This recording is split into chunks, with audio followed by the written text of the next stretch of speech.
Hello, my friends. It's Monday, January 5th, 2026, and I'm your host, Radical Russ Belville, your Red State refugee. And welcome to the Radical Russ Show, your weekday morning wake and bake, coming to you from Rolla J Studios in Southern Oregon. And it goes down smooth. Hey!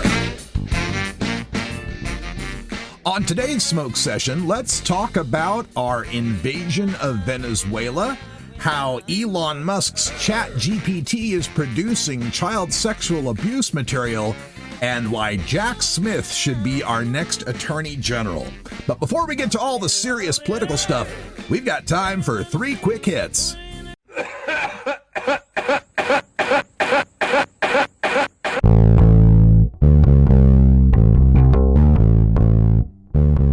So if you've been following the show for a while, you know that I am the Red State refugee. I left the state of Idaho in 2003 because I discovered that you can. And since then, I've been promoting this Boycott Idaho segment where I explain all the reasons why you should avoid the handmade state. But today, there's one little fact I need to give you that puts me in equal disdain for both my birth state of Idaho and my current home state in Oregon.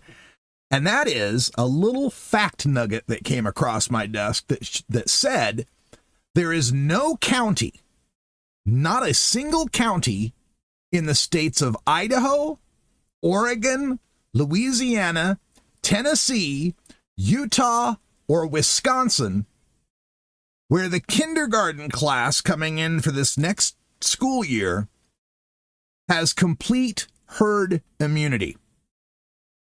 That's right. The vaccination rates have dropped so much in Idaho, Louisiana, Oregon, Tennessee, Utah, and Wisconsin that no kindergarten class in any county in any of those 6 states has herd immunity. We're talking about measles, mumps, rubella, chicken pox, all these terrible childhood diseases that are going to begin running rampant in these states because not every kid can get vaccinated. Some kids have, conditions that don't allow them to be vaccinated. So we depend on achieving 95% or greater herd immunity amongst the other vaccinated kids to prevent these diseases from spreading like wildfire. And this is the thing. This whole anti-vax movement is there's an anti-vax movement on the right and one on the left.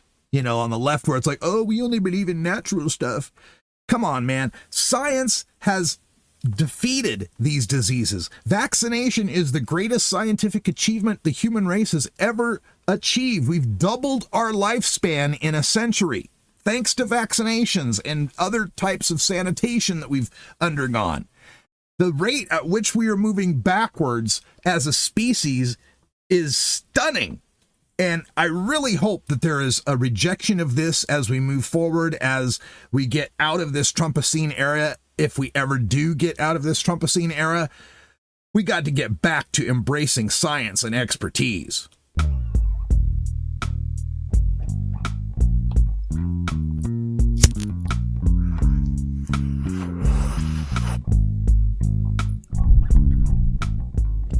So I was out yesterday doing my work, driving things to people and people to things. And when I drive things to people, sometimes those things are drugs. Sometimes it's alcohol. Sometimes in the state of Oregon, it's cough medicine.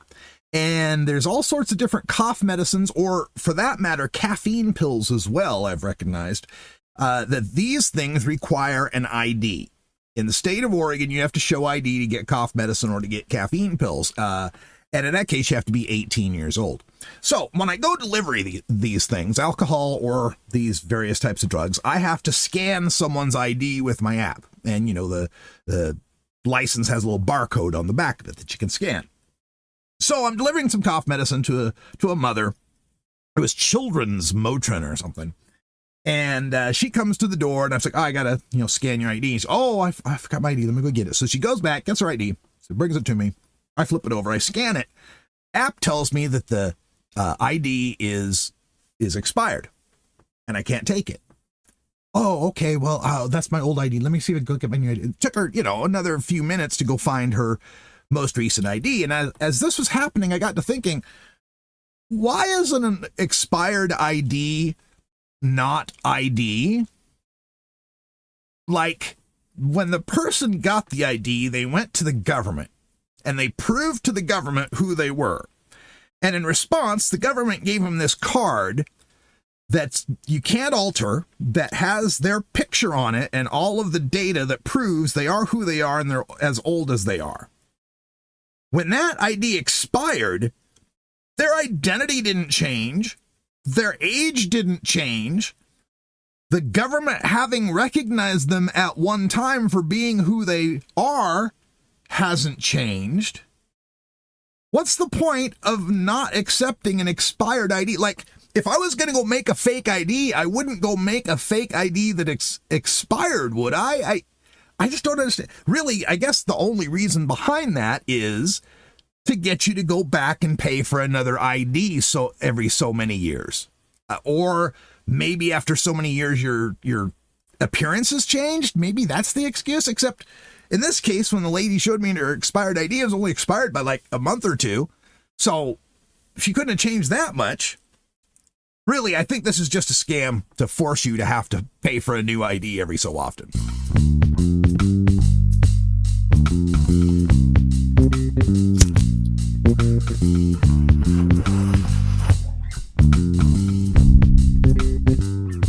Okay, I wanted to give you a quick update for all of you who've been helping out so much in our Justice for Lila Lynn campaign. If you don't know, Lila Lynn was to be my fifth great granddaughter or sixth great granddaughter, I guess the timing would have been. But my granddaughter, Inez, got on a wreck on Highway 395 between Susanville and Reno in extreme weather conditions, a heavy rainstorm. Hydroplaned, ran into a tree at 65 miles an hour. They took her to the hospital in Susanville, which treated her for an hour and 45 minutes, said she was fine, said the baby was fine. She was 5.5 months pregnant, or 4 months and 3 weeks pregnant, something like that. Anyway, said she was fine, said the baby was fine, discharged her. Half hour later, she finds herself back at the home, severely bleeding, rushes back to the hospital. The hospital won't see her immediately. Tell her she has to wait in the emergency room that's packed, would have taken a couple-hour wait. By the time my lady Love and her boyfriend were able to, Inez's boyfriend, were able to drive her to Reno, where a hospital would see her immediately because, oh my God, here's a pregnant woman who has just been in a crash and now she's suddenly bleeding. By that point, she lost her baby. And as you know, Inez had to give birth over the Christmas holiday to her stillborn, almost 5-month baby girl, Lila Lynn. And now we are seeking justice for Lila Lynn. We are going after that Banner Lassen Hospital for not immediately seeing Inez after she returned to the hospital. I mean, even if she wasn't pregnant, if you got in a car wreck at 65 miles an hour, head on into a tree, went into the hospital, they release you, and then you come back a half hour later bleeding after they had just had you in the hospital in an emergency, wouldn't you think that would be immediate, right? You'd see that person immediately, even if they weren't pregnant. Yeah, so that's how we feel. Anyway, thanks to your donations, thanks to your help, we were able to, first of all, purchase a urn for the cremated baby's remains. So thank you for that. We're also able to help Inez with some living expenses. And we were able to help to secure, I believe that they have got an attorney now, a personal injury attorney who's looking at the case. We've retrieved the medical records from both the Banner Hospital and the hospital in Reno. And we'll keep you posted as to the results of our legal endeavors here. Whether it be a settlement or it be a lawsuit, we are moving forward with Justice for Lila Lynn. If you'd like to help out, I have a link up on my website at radicalruss.com. Up in the top left corner, you'll find the GoFundMe there. Any money that you could donate will help them as they continue to fight for justice for Lila Lynn. Our top story tonight. Our top story tonight. Bellissimo Francisco Franco is still dead. Is still dead. All right, our top story today, of course, which happened over the weekend, was our unilateral invasion and capture of Nicolas Maduro, the president of Venezuela. without congressional approval, without any sort of constitutional action in this regard, and all on the assumption, all on the indictment of Maduro for being a so-called narco-terrorist. Narco-terrorist. See, what they're doing here is they're just taking the word terrorist because you're supposed to hate terrorists, and terrorists are bad and terrorists are evil, and you just put the word narco in front of it, and then he's a bad guy, right? Now, I'm not here to defend Nicolas Maduro. He is a bad guy, done all sorts of terrible stuff. But this throwing around of the term narco-terrorism, most of what goes on in the narcotics trade is people creating or manufacturing drugs, transporting those drugs to people who want to buy those drugs. Trump and his allies are trying to paint the drug issue as an attack, as if the cartels and the countries that support them are using drugs like weapons to attack the United States. And the difference between drugs and a weapon is the person on the other side of a gun is not saying, please shoot me. I would like to be shot. Can you put some more bullets into my body? This idea of narco-terrorism completely elides the agency of the people who want to take the drugs. People want to take drugs. People like drugs. This is a voluntary action that they are doing. So you can't call this an attack when it's something that someone is requesting. They're just trying to put terrorist, narco-terrorist here to get people's minds to shut off as to what we are actually doing. And that is violating the sovereignty of a foreign country and illegally kidnapping its leader. No, you want narco-terrorism? I'll tell you what narco-terrorism. Narco-terrorism would be if one of the heads of the cartels blew up a federal building in Oklahoma City and said, we're going to blow up a federal building every week until you legalize cocaine. That would be narco-terrorism. That would be the infliction of violence to achieve a stated political end, namely, I guess, legalizing drugs. I don't know. But that would be narco-terrorism if you want to have narco-terrorism. And this audacity that we have.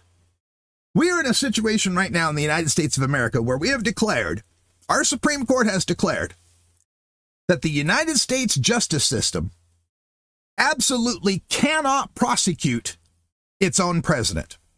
We've got the Department of Justice memos from the 70s that said you can't indict a sitting president. We got the Supreme Court decision that says a president can't be prosecuted for his official actions. He has immunity. So U.S. courts can't prosecute the U.S. president, but U.S. courts can go after the Venezuelan president? We can go get the Venezuelan president. I see how this works. I can't even imagine poor Dick Cheney sitting in hell, turning to Dick Nixon and saying, Jesus Christ, Dick, can you believe this bullshit? George and we had to invent the whole weapons of mass destruction excuse and send Colin Powell over to the UN with a fake vial of yellow cake uranium. We had to pull the wool over America's eyes before we could go to war for oil. This guy goes and just does it? I can't believe this shit, Dick.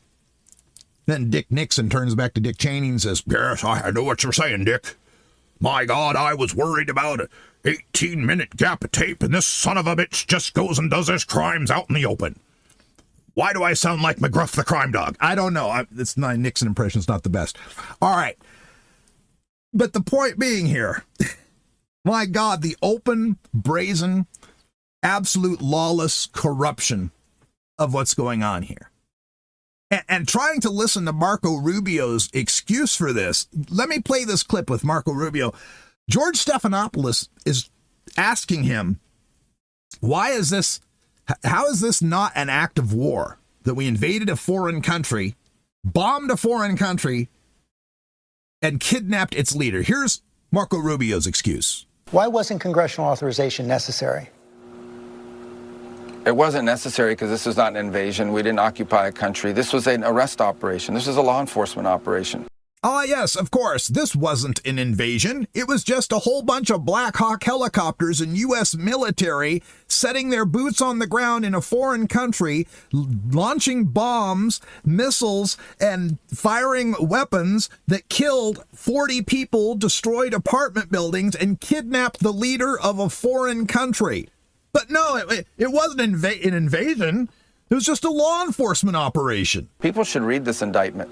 They should read this indictment. They should read what this man did for the last 15 years of his life. Okay, Marco, I think that's a good idea. We should check out just what a terrible criminal narco-terrorist scumbag this Latin American president was. Okay, let's take a look. All right, so first of all, he was a key figure in a drug trafficking scheme that flooded America with over 400 tons of cocaine, according to the BBC. 400 tons of cocaine. During his time in office, he received a $1 million bribe. Yes, a $1 million bribe from El Chapo, the notorious drug trafficker, to make sure to protect the drug trafficking routes within the president's country.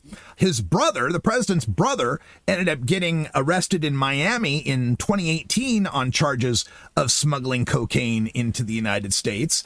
By 2022, U.S. prosecutors alleged that he was a figure in an 18 years long drug trafficking scheme, 400 tons of cocaine into the United States. He abused office by shielding drug traffickers armed with machine guns and grenade launchers, received millions of dollars to fuel his political campaigns. He had the national police involved who were protecting cocaine shipments as they moved through the country. The drug traffickers associated with him committed violent crimes and murders to quell rival gangs and to grow the drug trafficking enterprise. Yes, absolutely. Now that you mention it, Marco Rubio, this indictment is absolutely damning, and it absolutely demonstrates why Merrick Garland and the Biden administration prosecuted the president of Honduras, Juan Hernandez, who was sentenced to 45 years in prison and recently pardoned by Trump.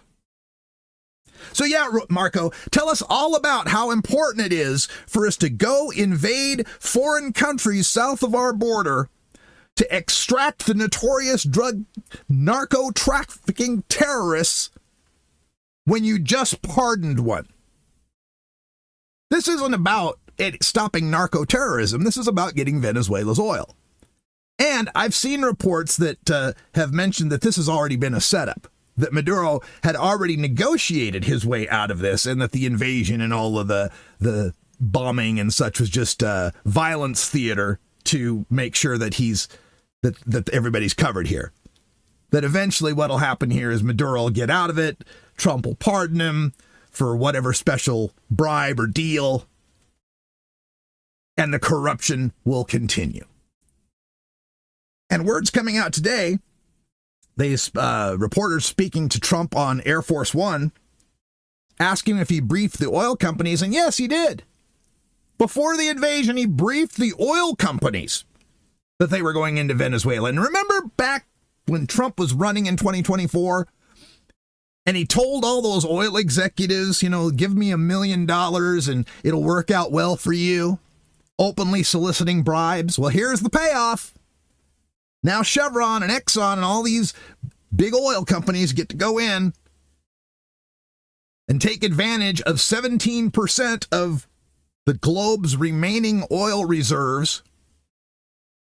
God, I can't believe I have to go back to my storage unit and pull out my no blood for oil signs from 2003. Didn't we already live this story once before? Attempting regime change in an oil-rich country. Gee, how could that go wrong? And the oil companies getting notified before Congress.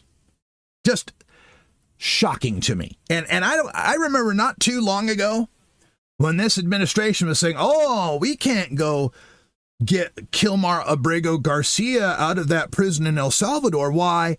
That would violate El Salvador's national sovereignty. Well, listen how much Marco Rubio cares about the national sovereignty of Venezuela. He was arrested.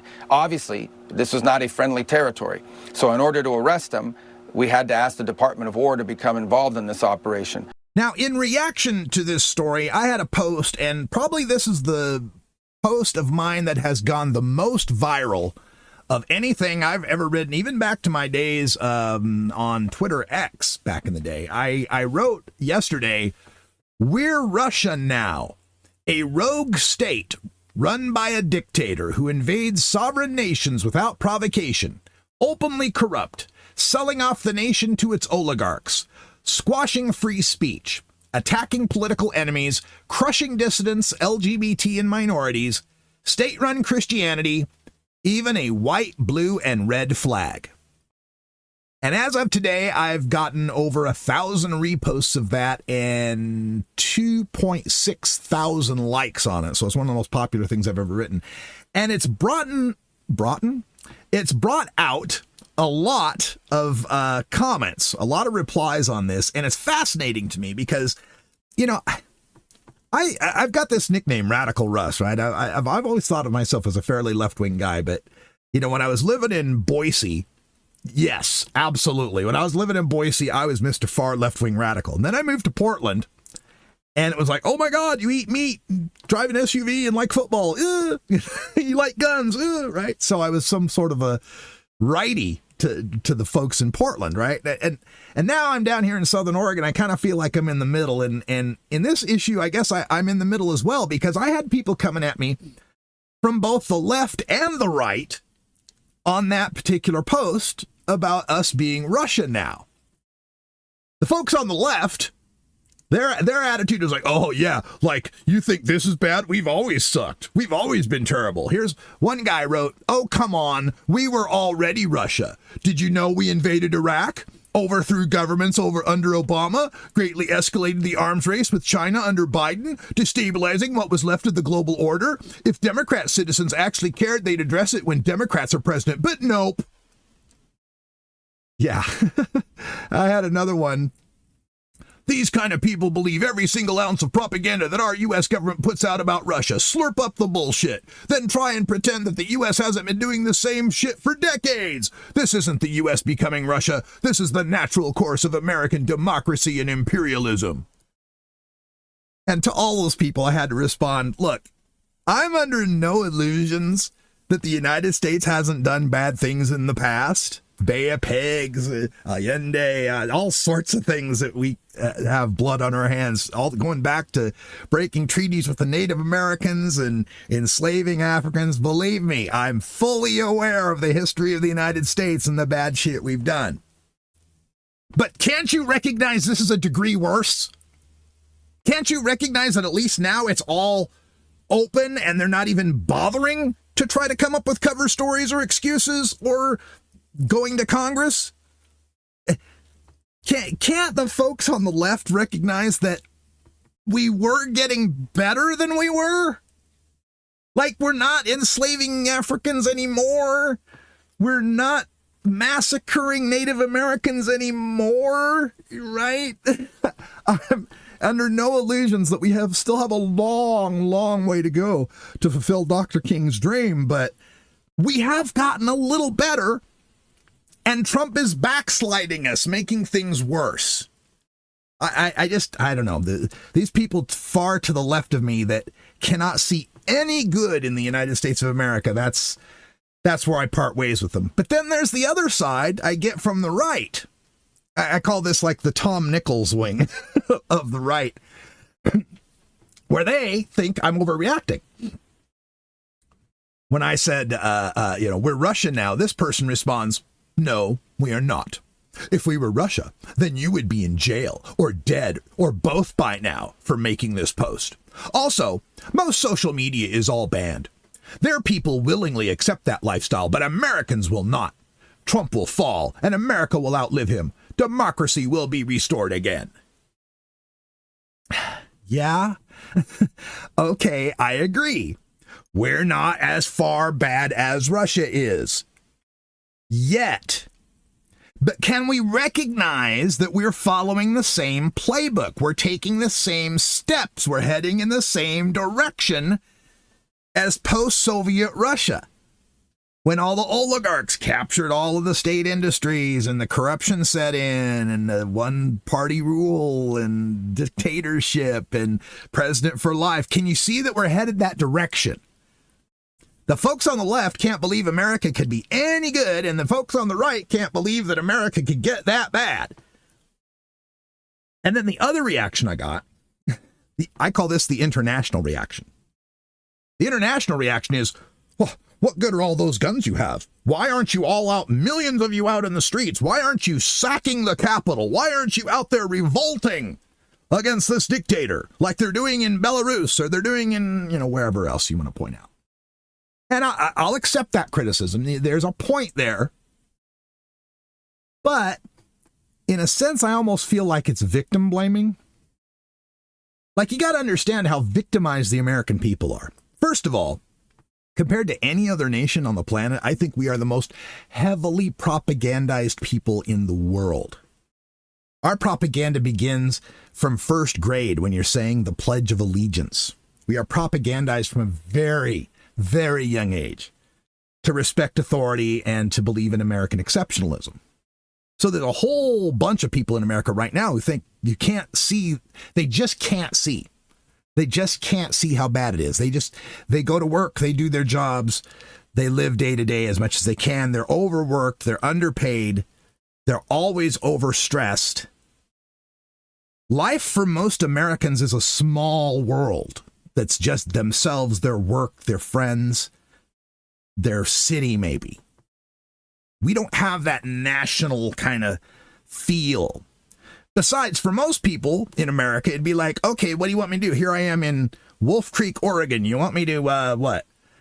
Get in my car, drive 20 miles and go to my county seat in Grants Pass and stand with a sign there on 6th Street in front of the courthouse? Okay. Don't know what that's going to accomplish. But I guess they got a point, people in Washington, D.C., people in New York City, people in, and we are out there protesting. I saw a lot of spontaneous protests online of people in New York and Chicago. Do they get covered on our media? No. So we've got that problem too, is we've got a captured media. We've got a captured journalist corps. So we are victims here in this situation.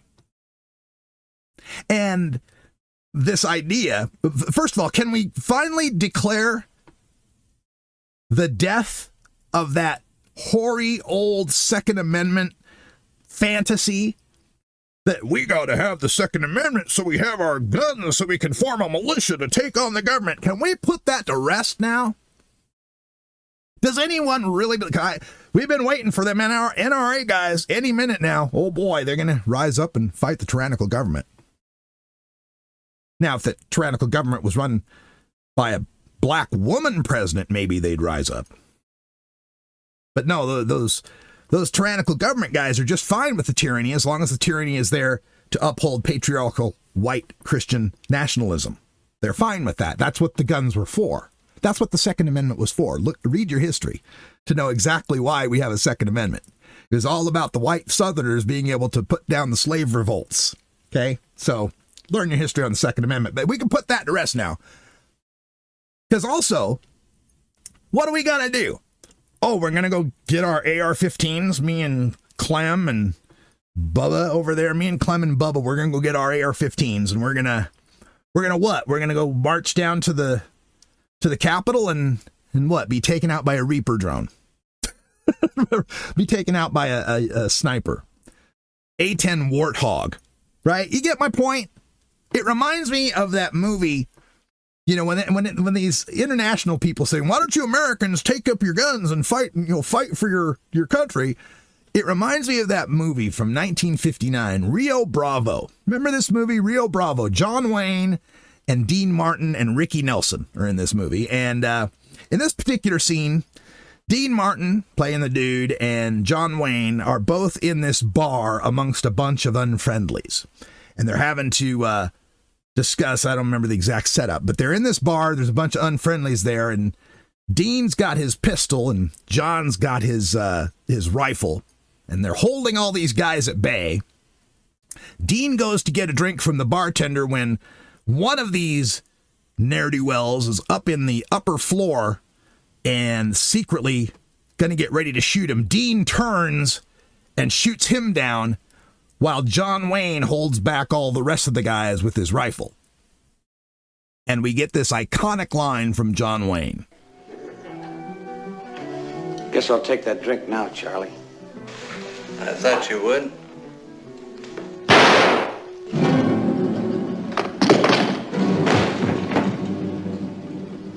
You want that gun? Pick it up. I wish you would. You want that gun? Well, pick it up. I wish you would. That is exactly what the tyrant wants. That is exactly what our dictator wants, is for us to pick up the guns. They know exactly what to do when we pick up the guns. They'll have every excuse to fire back if we pick up the guns. They'll have every excuse to slaughter us if we pick up the guns. And another reason why we don't revolt is because we don't get any clear indication from our political leaders, from what should be an opposition party, that this is a time for revolution. We don't get any sense of that from our leaders. I just played you those clips from Marco Rubio. Keep in mind, Marco Rubio was approved 99-0 by the United States Senate. Every single Democrat in the United States Senate and the independents that caucus with them, Bernie Sanders, voted to approve of Marco Rubio as the Secretary of State. Because, oh my gosh, he's one of us. He's one of our fellow senators.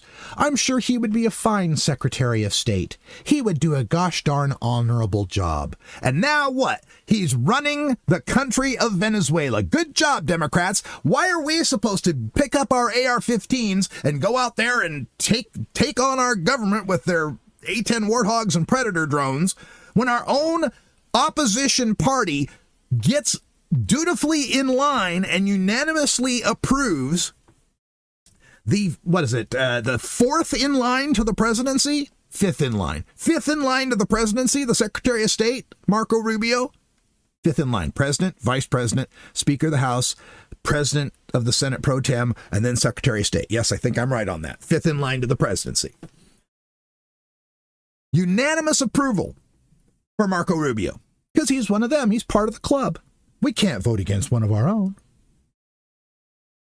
When in actuality, what we had happen here was a man who was a demonstrated convicted racist since the 1970s. Him and his father were busted by the Nixon administration's Justice Department for racially discriminating in housing. You know how racist you got to be to get the Nixon administration to bust you for that? And then in the 80s, demonstrated racist when he was calling for the execution of the Central Park Five, even after they'd been exonerated. A demonstrated pedophile who has openly bragged about sneaking, okay, maybe not pedophile, let's say voyeur. We can definitely say voyeur of underage girls, because he's talked and bragged about sneaking in to the Miss Teen USA pageants that he was running to see the girls undressed. So we know that. We have the various clips of him openly lusting after his daughter, Ivanka. We have the testimony of his ex-wife who's buried in the golf course, at a golf course that's not even landscaped. He's got it all overgrown there.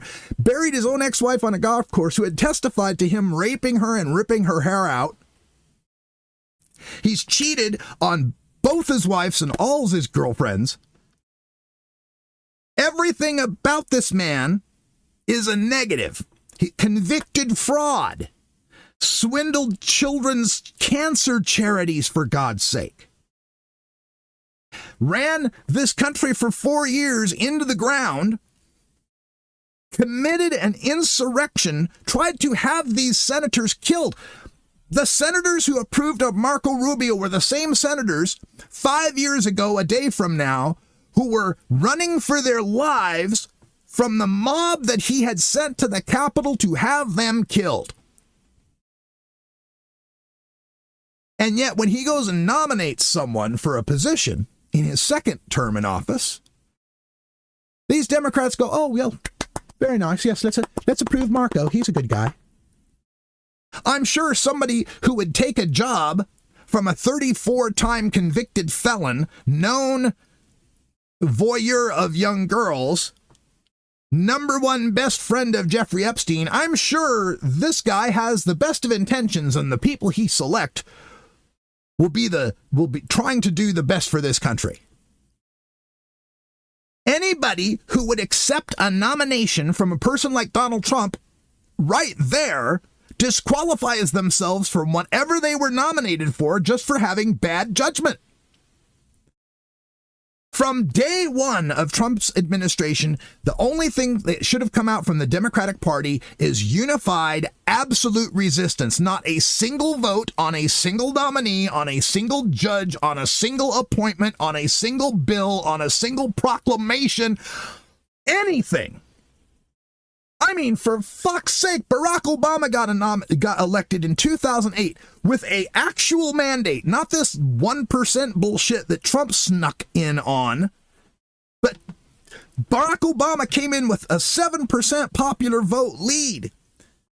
The guy came in with massive approval ratings, and what did we hear from Mitch McConnell? It's our #1 job to ensure that he's a one-term president.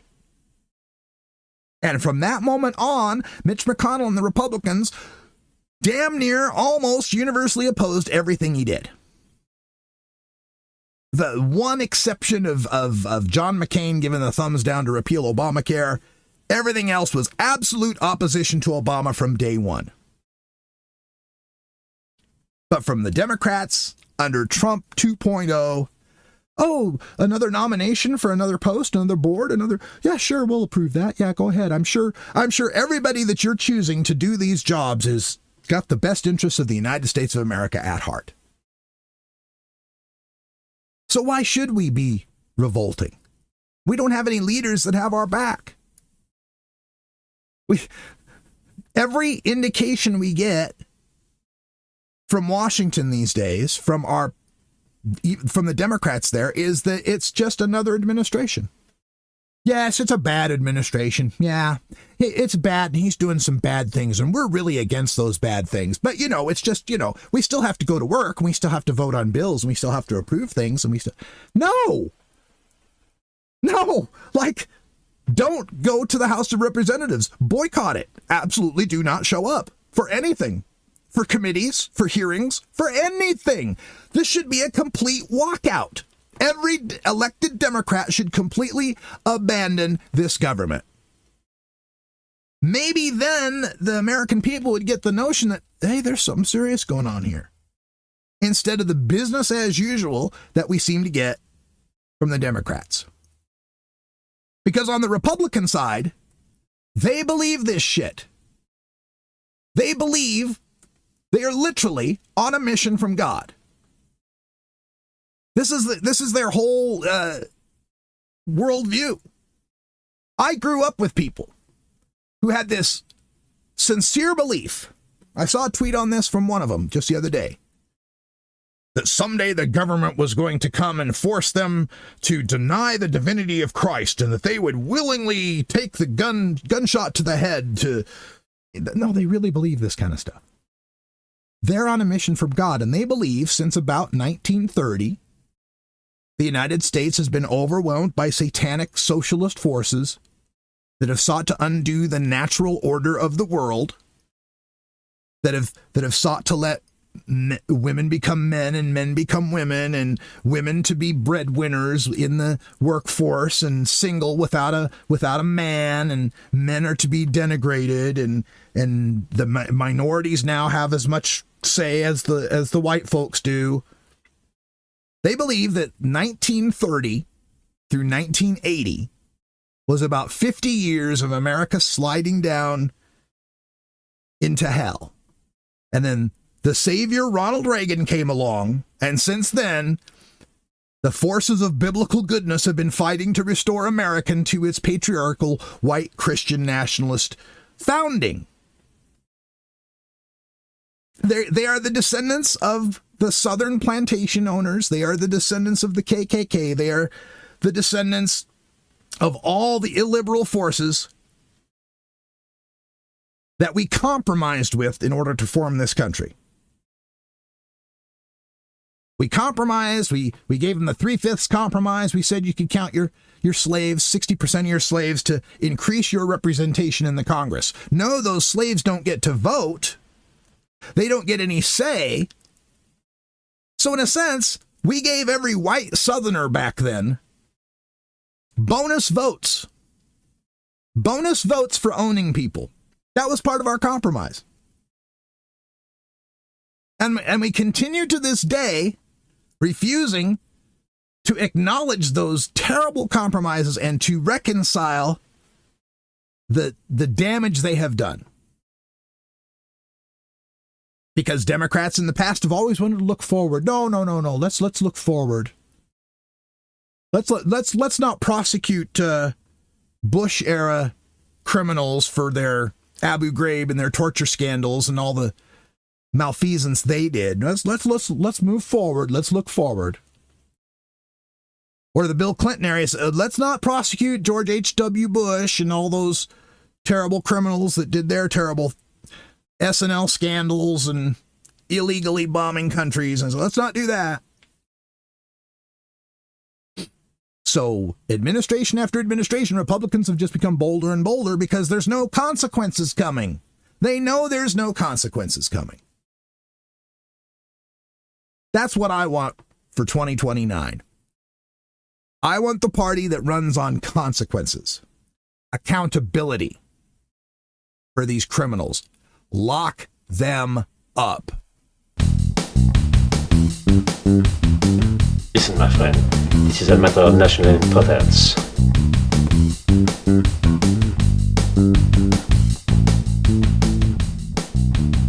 So on my last podcast, I took some time to note the weird way in which media is starting to treat ChatGPT and these other chat bots. And it had to do with this case of, I pointed out that these chatbots now are causing people to commit suicide. Like, people are getting into these relationships with chatbots, chatting with them, and the chatbots are leading them into paranoid delusions and getting them to kill themselves. The most recently is this case of the guy who the chatbot was telling him he was a secret sort of agent and his mother was surveilling him for the government and yada, yada, yada. The guy takes a kitchen knife, stabs her to death, stabs himself to death.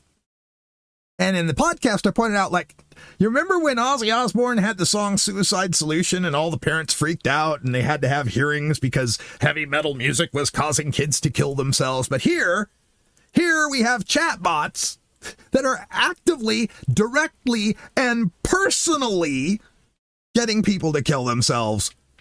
And it's like, oh, well, that's just technology. That's just another day in tech world.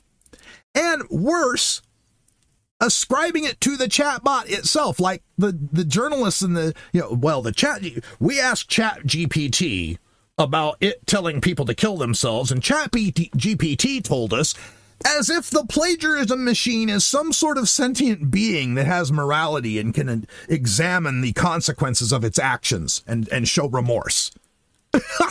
So no sooner had I recorded that and posted it that I got online to find new cases here where ChatGPT, actually this one's Grok, although I think everyone's calling it Grok, but I recall back in my days of reading lots of Robert Heinlein, everyone pronounced it Grok, but I don't know. I'm going to say Grok.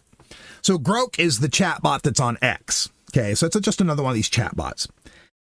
And so Musk, a while back, made a change to it that said when you post images on X, people will then be able to use Grok, this AI, to be able to manipulate the images, make fun little cartoons or animations out of them.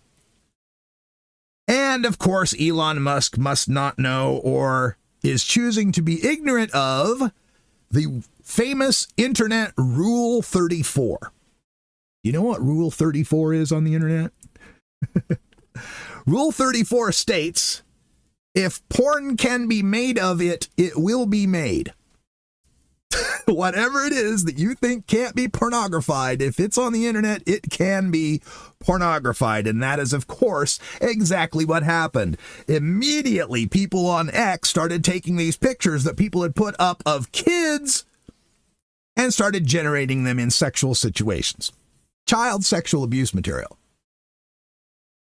And so, as this gets reported, the media starts talking to the chat GPT as if it's sentient. The headline from Forbes says, Grok blames lapses in safeguards after AI chatbot posts sexual images of children. The chatbot said it was urgently fixing the issue, calling child sexual abuse material illegal and prohibited. Wow, this is like the exonerative tense on steroids. You know when a cop shoots someone and then the headline is always there was an officer involved shooting, so that there's no active voice as to who actually shot whom, who is to blame for doing such a thing. Well, here we go. The perfect way of avoiding any sort of accountability. The chatbot did it. The chatbot said it made a mistake. Oh, okay, now we know who to blame. The chatbot. No, I'm sorry. Forbes, you are now taking comments from the plagiarism machine as if it is a sentient being. The proper frame for this is that the richest man in the world allowed his computer systems to manufacture child sexual abuse material for profit. There is a human being to blame for this, and the human being's name is Elon Musk. Liberals, intellectuals, peacemongers, idiots!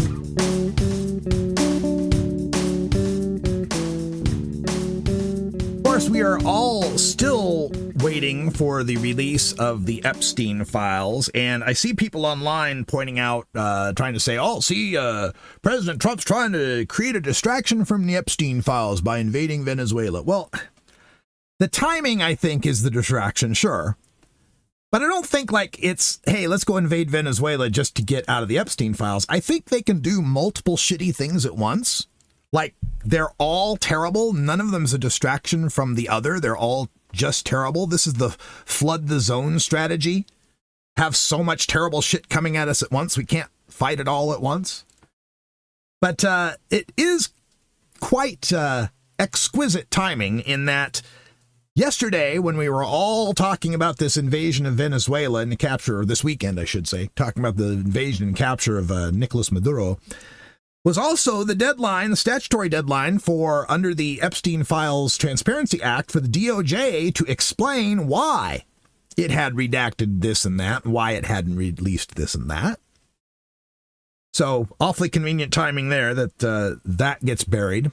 This statutory deadline for us to know more about what's going on in the Epstein files, which again continue to be released where they, whoops, we forgot to redact some victim's name. Oops, there's some identifying name about a victim, but boy, if there's a single man anywhere, boy, they're blacked out. Their names are blacked out. Entire pages are blacked out. We all know this is a massive cover-up for the most extensive global child sex trafficking ring probably in human history. And that the leader of that ring called himself the best friend of the President of the United States for 10 to 15 years. And we have numerous pictures of them partying together. It's just sad because we all know it. We all know at the bare minimum, Donald Trump knew that women were being passed around sexually by Jeffrey Epstein. We don't have any direct proof that he was involved in doing so. We have some testimonies that have been recanted, some testimonies that had been filed and then dropped. But come on, people. We know he is dick deep into all of this nastiness. We only need to believe the women. We only need to listen to his own words. Grab him by the pussy. When you're a star, they let you do it. We know he's this terrible creep. So the Epstein files get buried under this Venezuela thing. The other thing buried under this Venezuela thing was the testimony of Jack Smith, the former special prosecutor in the Mar-a-Lago documents case and the January 6th insurrection case. Jim Jordan, the wrestling coach who turned a blind eye to young men being sexually abused at the Ohio State University. Jim Jordan decided he didn't want to have that testimony be public, and viewing the recently released tapes, video of his testimony, you can see why. Because Jack Smith, in no uncertain terms, goes forth and lets the people know they had way more evidence to convince a jury beyond a reasonable doubt that Donald Trump orchestrated January 6th as a coup attempt to stop the peaceful transfer of power, and that he knowingly and willfully concealed documents, top secret documents at Mar-a-Lago. And I was listening to some of this. I was listening to some of the highlights on the Unjustified podcast, and there's this one section where one of the staffers from Jim Jordan, because apparently Jordan himself couldn't be there. He didn't want to have to face the embarrassment. So one of the staffers from Jim Jordan tries to corner Jack Smith on saying that, well, the document stored at Mar-a-Lago, well, wasn't the Secret Service there at Mar-a-Lago? And wouldn't it be a lot harder for some foreign adversary to get past all that Secret Service than if they were, say, stored in the basement at John Q. Public's house? No. No, not at all. In fact, I think the foreign adversaries would be the first ones to pony up the $100,000, $200,000, $1 million, whatever it is, to get your membership at Mar-a-Lago, to be able to sidle up to the president and maybe peruse a few documents together. I think that was exactly what was going on. It was Mar-a-Lago top secret document buffet for anybody who wanted to show up. Those things would have been much safer in John Q. Public's basement because the average international villain wouldn't know who John Q. Public is or to go bother him for any sort of top secret documents. One thing that I definitely took away from this testimony of Jack Smith is that the next Democrat who is running in 2029, if they want my vote, should be strongly committing that they will put Jack Smith in as the Attorney General, and that they will give Jack Smith the directive to fully and completely prosecute all of the various crimes of the Trump maladministration all the way back to 2016. Like I said before, consequences. That needs to be the word. I keep hearing affordability as the word. Oh, we got to talk about affordability. Yeah. But talking about affordability, once again, puts us back in the frame of this being just the regular old times. It's just business as usual. It's the economy, stupid, just like 1992. Got to be more serious than that.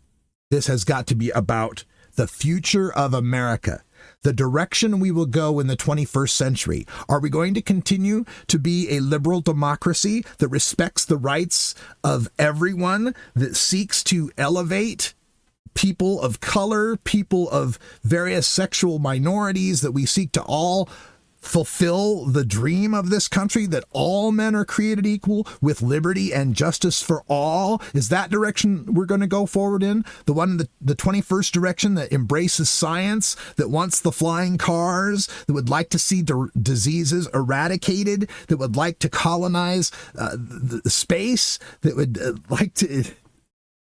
like to see a bright, hopeful future?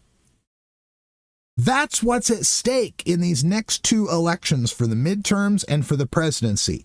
And Democrats need to start painting it in that large a frame. I know people get worn out with it's the biggest election of your lifetime. But this time it is. And it has been in the past. And it keeps continuing to grow and become even a bigger election in the lifetime. That's just the way time works. That's the way it's going to be. But for these upcoming elections, this absolutely have to be framed as, this is it. We don't turn around now and start heading back toward that enlightened Star Trek future that we want. that the other future coming is the Terminator Blade Runner future. That's the future that Marco Rubio will be president of. That's the future that a J.D. Vance will be president of. That's the future that a Stephen Miller would be the dictator of. That's where they want to go. Terminators, drones, those Boston Dynamic robot dogs patrolling our neighborhoods, quelling dissent, stopping any protest before they even happen, surveilling all of our social media and our contacts to be able to use artificial intelligence to detect who would be the people who would rise up, who would be the potential future leaders, and to cut them down, weigh them down with debt, cut them off financially. They are this close to making it happen. They are one more administration from cementing in this Handmaid's Tale future of white patriarchal Christian nationalism that they believe this country was divinely founded for. I'm telling you, it's a mission from God for these people. And they're not going to stop. There is no negotiating with a holy roller. There's no negotiating with a Bible thumper. They've only got one book. You can't show them any other facts. You can't show them any other science or reasoning to get past that. You can only defeat them. We can only win electorally, gain power, pass laws, and maintain order in such a way that respects their rights. You're allowed to believe whatever you want. You want to form your family and have your woman be a trad wife and pump out 9 kids and spit out Bible verses and homeschool them all and don't take any vaccinations. And hey, have at it. This is America. Everybody gets to live whatever life they want to. Everybody. That's the difference. We don't all have to live that Christian lifestyle that you want. You can live it. And that's the thing. Us Democrats, us folks on the left, we're all for letting you live that life. All this bullshit you've been taught. Oh, war on Christmas. You can't say Merry Christmas anymore. I don't have to apologize for being white anymore. Nobody ever asked you to. This fake victimhood that you've got is going to be the death of you. We are a live and let live people on the left.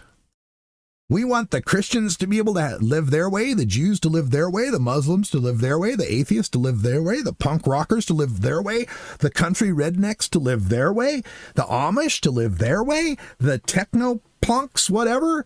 Everybody gets to live their way. That's what America's supposed to be.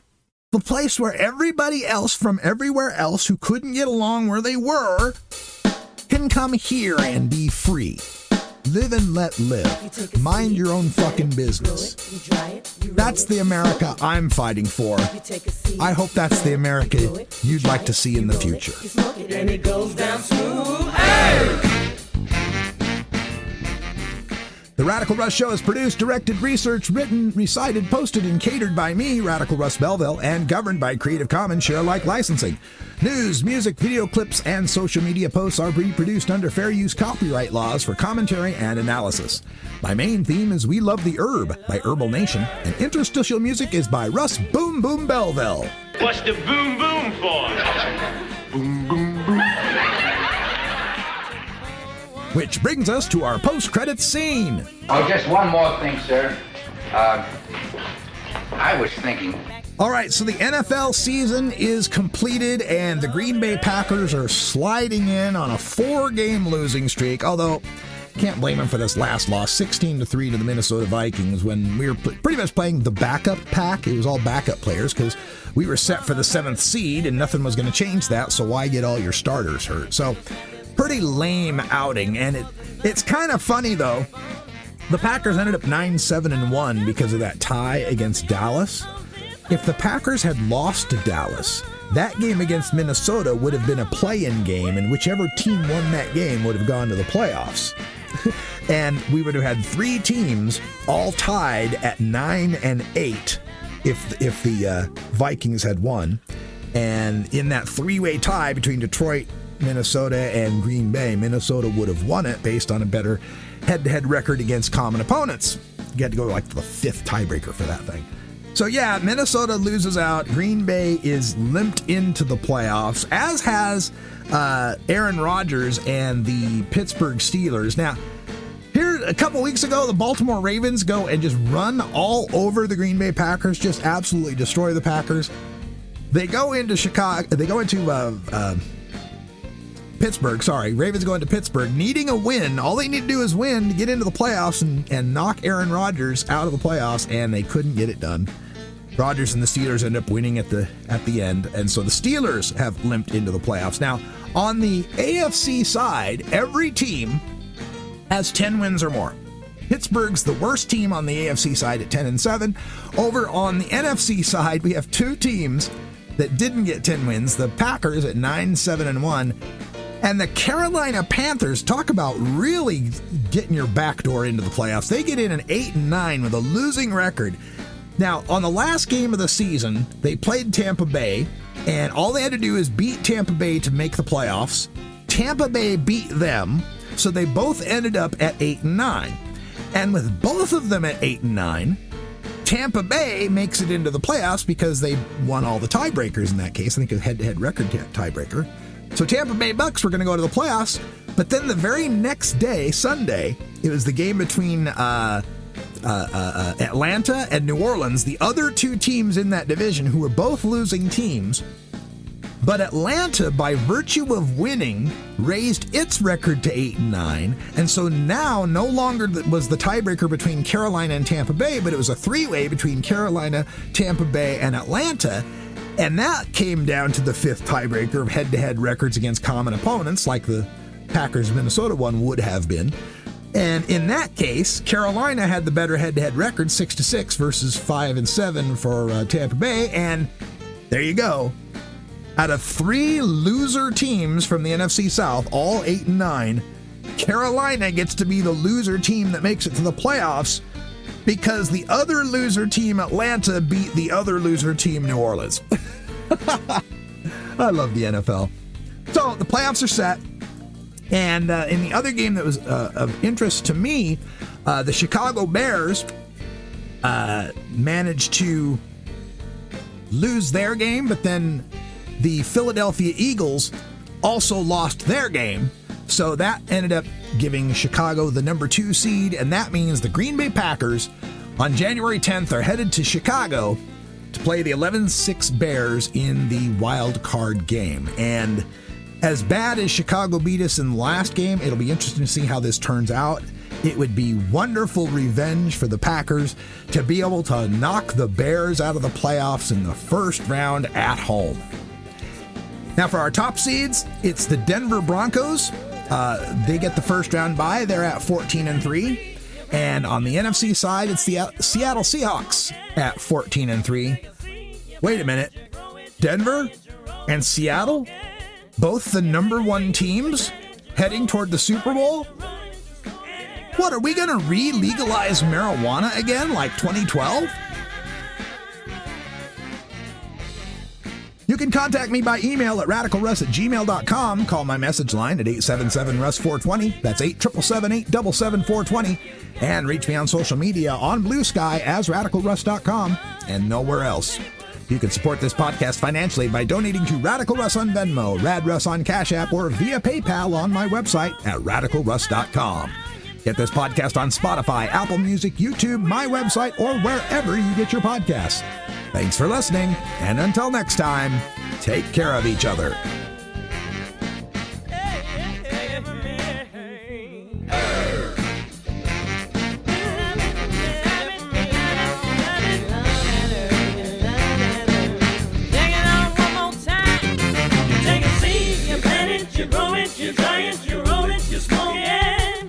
You take a seed, you plant it, you grow it, you dry it, you roll it, you smoke it. You take a seed, you plant it,